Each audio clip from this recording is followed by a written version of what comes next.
This week's show is going to have two intros. You're going to hear my normal intro. I'm just dropping this little bit in front just to ask a favour. If you go to www.askfindbuy.com/awards, the podcasting awards are about. There's going to be a little bit over there that shows you how to nominate this show, Making Business and Sales Work, for a podcast award, if you would be so kind. If you'd also be so kind to nick over to iTunes and leave us a review there. Just search for Making Business and Sales Work.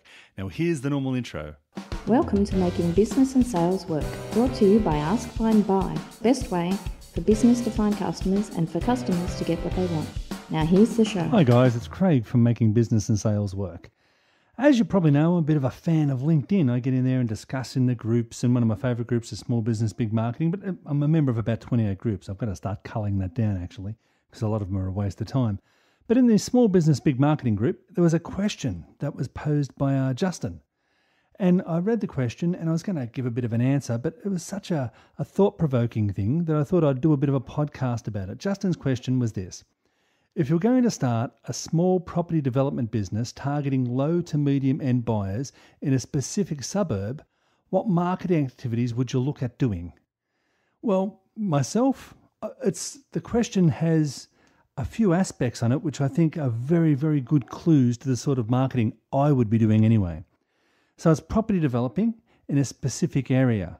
Now, I used to sell real estate back in the early 90s, and this is when Australia had incredibly stupid high interest rates, like 17 and 18%.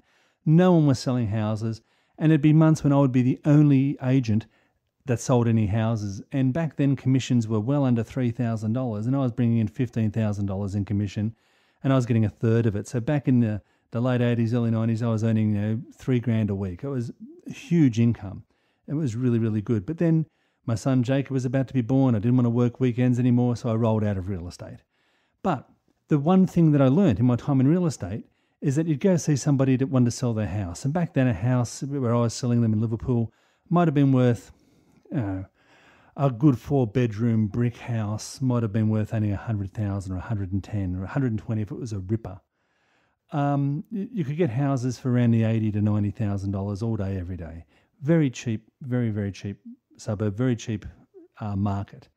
And you'd go see people and they'd have their tree change planned, or their great escape, or their retirement, and they wanted $140,000 for their home. And you'd say to them, look, we have to wait. The market will come up to $140,000, but I can't get it now. And you'd show them all the other houses. We were one of the first real estate agents. We actually we'd buy the council records for like $1,500,